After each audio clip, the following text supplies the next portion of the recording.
दोस्तों, दुनिया में बहुत सी कंट्रीज है जहां ट्रांसपोर्ट समुद्रों द्वारा होता है।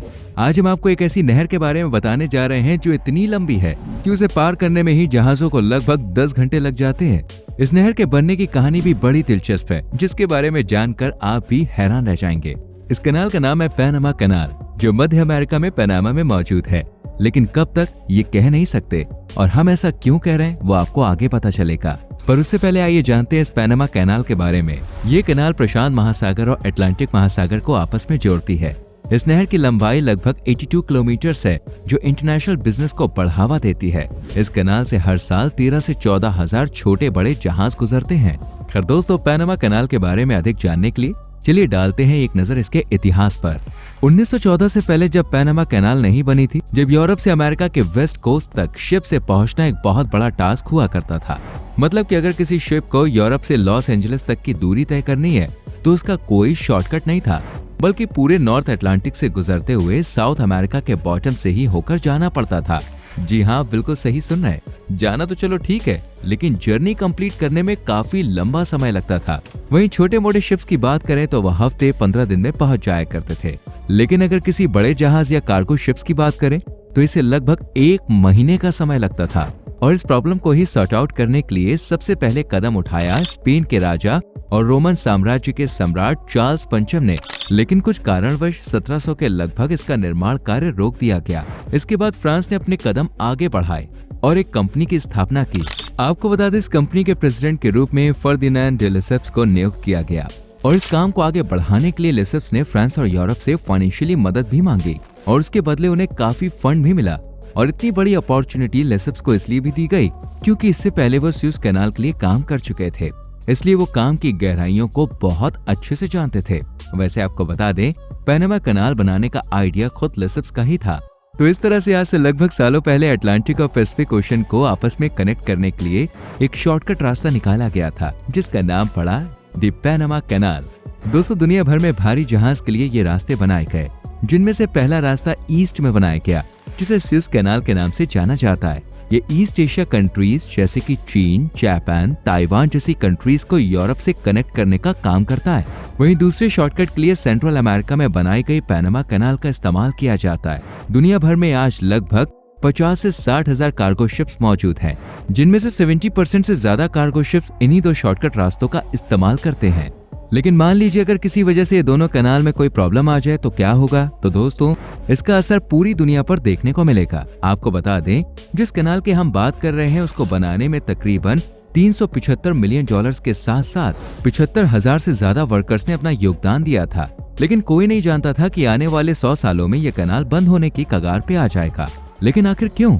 कभी जिस पैनामा कनाल को बिजनेस के पॉइंट ऑफ व्यू से बहुत बड़ा प्लेटफॉर्म माना जाता था और इसी वजह से यहाँ से करीब 32 कार्गो गुजरते थे, आज इनकी संख्या घट के 24 हो गई है। और आने वाले समय में जो आसार दिख रहे हैं वो इस बात की ओर इशारा करते हैं कि ये नंबर और भी कम होंगे। लेकिन क्यों?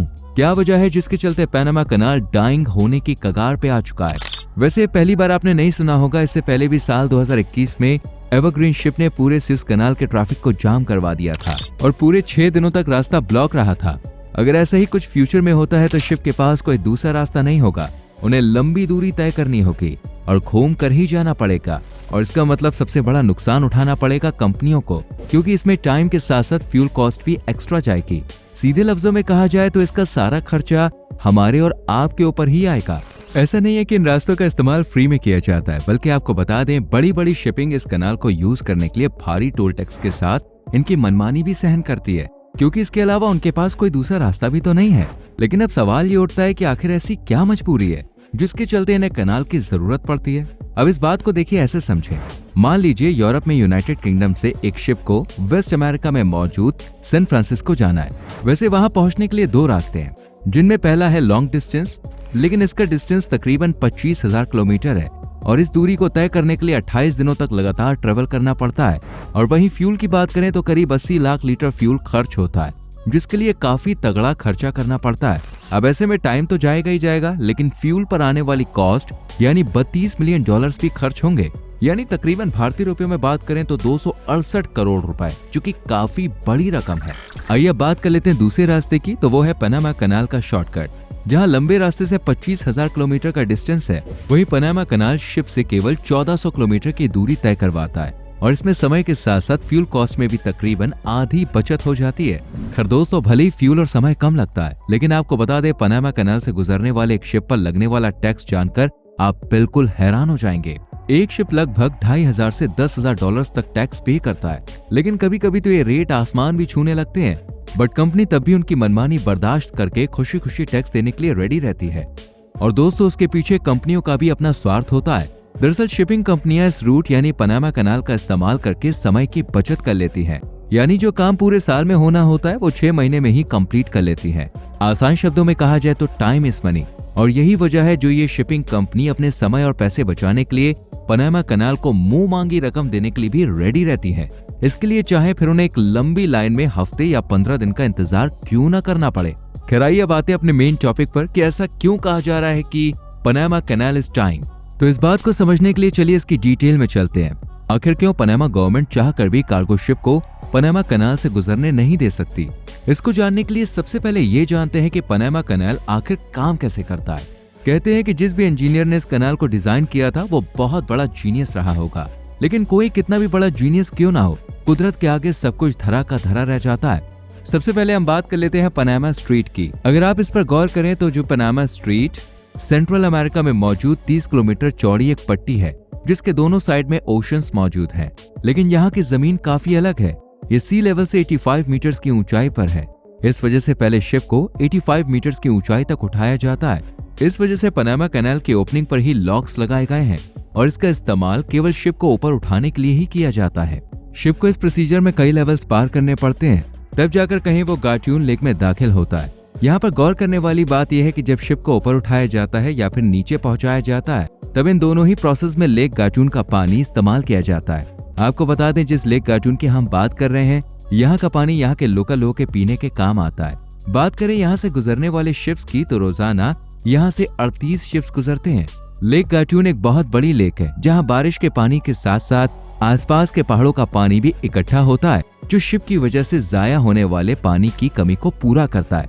चलिए अब वापस से अपने मुद्दे पर आते हैं कि आखिर अब ऐसा क्या हुआ जो पनामा सरकार यहाँ से गुजरने वाले शिप्स के खिलाफ है। तो दोस्तों, जब इस पनामा कैनाल को बनाया गया था, तब उस समय किसी के दिलो दिमाग में ये बात नहीं थी कि अगर कभी भविष्य में लेक गाट्यून में बारिश का पानी कम हो गया तब क्या होगा। और यही एक बहुत बड़ी परेशानी का कारण है, क्योंकि यही मसला आज पनामा गवर्नमेंट के गले में फांस बन चुका है। जी हाँ दोस्तों, हर 2-3 साल के बाद यहाँ पर एक ऐसी लहर आती है जिसमें पनामा एरिया में बारिश बहुत कम होती है और ये दिन पर दिन बढ़ता ही जा रहा है। और अब अगर हम रेशियो देखें तो हालात इतने बद से बदतर हो चुके हैं कि 2023 में यहाँ बारिश ही नहीं हुई और वेदर डिपार्टमेंट ने यह डिक्लेयर कर दिया है कि 2024 में भी यहाँ पर बारिश की संभावना काफी कम है, यानी कि ना के बराबर।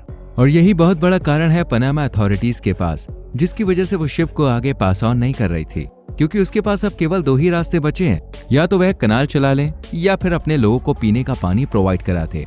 वैसे देखा जाए तो पनामा कंट्री की जो सालाना इनकम पनामा कनाल से होती है वो लगभग $3 बिलियन की है, जो यहाँ की जीडीपी का बहुत बड़ा हिस्सा है। अब अगर कनाल बंद कर दिया जाता है तो इनकी इनकम पर बहुत बड़ा झटका पड़ेगा, और अगर कनाल खोलते हैं तो लोग यहाँ पानी को तरस जाएंगे। अगर वो चाहे समुद्र के पानी को गाट्यून लेक में डाल दें तो वो भी ऐसा नहीं कर सकते, क्योंकि भले ही ये कैनाल ऑपरेट हो जाए, लेकिन खारे पानी को पीकर लोगों की जो हालत होगी उसे आप अच्छे से समझ सकते हैं। और यही वजह है कि यहाँ की गवर्नमेंट ने एक सख्त कदम उठाया है और लेक गाट्यून के पानी को बचाने के लिए कुछ फैसले लेने शुरू कर दिए हैं। इनमें से सबसे पहले इन्होंने शिप की नंबरिंग को कम किया, यानी जहाँ कभी एक दिन में 38 शिप्स गुजरा करते थे, इस नंबर को उन्होंने कम कर दिया। अब तकरीबन 18 ही गुजरेंगे, यानी कि एक तरह से हाफ। और दूसरा डिसीजन है कि केवल वही कार्गो शिप्स गुजरेंगे जिनके पास कंटेनर्स कम होंगे, यानी 40% तक, और बचे हुए गुड्स को दूसरे कार्गो में शिफ्ट किया जाएगा। इस तरह से अब पनामा से गुजरने वाले शिप पहले से काफी कम हो गए और अब लोग अपनी बारी का इंतजार करते हैं। वैसे तो लोग ये बुकिंग एडवांस में करा लेते हैं, लेकिन जो लोग किसी वजह से बुकिंग नहीं करवा पाते उन्हें 15-15 दिन तक अपनी बारी का इंतजार करना पड़ता है। वहीं सबके साथ साथ टोल टैक्स में 10% एक्स्ट्रा कॉस्ट फ्रेश वाटर पर चार्ज भी लिया जा रहा है। आपको बता दें, अगर आपको पनामा कनाल से जाना होगा तो उसके लिए 3 महीने पहले बुकिंग करवानी पड़ती है। यूं समझ लीजिए कि जो गुड्स अभी मैन्युफैक्चरिंग के लिए तैयार किए जा रहे होते हैं, उनकी डिलीवरी के लिए बुकिंग मैन्युफैक्चरिंग से पहले करवानी पड़ रही है, वो भी अच्छी खासी कीमत पर। पनामा कनाल का फ्यूचर अभी डार्क नजर आ रहा है, यानी कि अंधेरे में। क्या फिर से पनामा कैनाल वैसे ही शुरू होगा, वैसे ही काम करेगा या फिर नहीं, किसी को नहीं पता, क्योंकि क्लाइमेट चेंज किसी के हाथ में नहीं है, ये एक हकीकत है और उससे लड़ना किसी के भी बस की बात नहीं है। हो सकता है यहाँ पर बारिश पड़ना बहुत कम हो जाए और पनामा कैनाल को हमेशा के लिए बंद करना पड़ जाए। Who knows, क्या होगा फ्यूचर में। आपको क्या लगता है, पनामा कैनाल फिर से अपने पहले वाले अस्तित्व में आएगा या फिर नए रूट बनाने की तैयारी में सरकार को जुट जाना चाहिए? अपनी राय कमेंट सेक्शन में जरूर लिखें। वीडियो को लाइक और शेयर करके चैनल को सब्सक्राइब करें और बेल आइकॉन प्रेस करें।